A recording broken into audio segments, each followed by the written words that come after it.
Hari ini kita akan belajar tentang cerita fiksi bagian yang kedua. Jenis-jenis cerita fiksi. Cerpen, novel, cerita rakyat. Cerpen, yaitu cerita fiksi yang memaparkan kisah atau cerita tentang kehidupan manusia melalui tulisan pendek. Cerpen dapat dibaca dalam sekali duduk. Contoh, cerpen yang ada di majalah atau surat kabar. Novel, yaitu cerita fiksi yang panjang dan mengandung rangkaian cerita kehidupan seseorang dengan orang di sekelilingnya dengan menonjolkan watak setiap tokoh.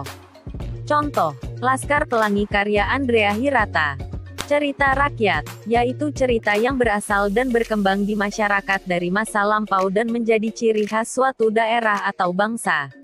Cerita rakyat mengisahkan tentang asal-muasal suatu tempat atau kejadian di suatu tempat. Jenis-jenis cerita rakyat.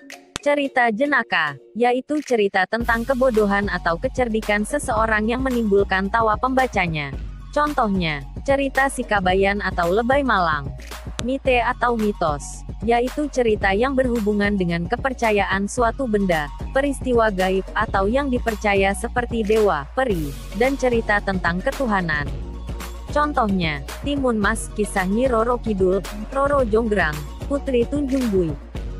Fabel, yaitu cerita yang mengisahkan tokoh binatang yang memiliki watak, perilaku, dan bermasyarakat seperti manusia. Fabel ini disisipi dengan pesan moral serta pendidikan budi pekerti. Contohnya, Kancil dan Buaya, Monyet dan Kelinci, Kasuari dan Dara Makota. Legenda, yaitu cerita lama yang mengisahkan riwayat terjadinya suatu tempat, daerah atau wilayah, kejadian alam, atau asal-usul suatu benda. Contohnya, Malin Kundang, asal mula Telaga Warna, Sangkuriang atau asal-usul Tangkuban Perahu, terjadinya Selat Bali, Kali Gajah Wong. Saga, yaitu cerita rakyat yang didasarkan pada peristiwa sejarah atau kepahlawanan, namun sudah dicampur dengan fantasi. Contohnya, Si Pitung, Caadara, Jaka Tingkir, Lutung Kasarung. Ingat, cerita fiksi itu cerita hayalan. Jadi, tidak benar-benar terjadi dan tidak boleh dipercaya.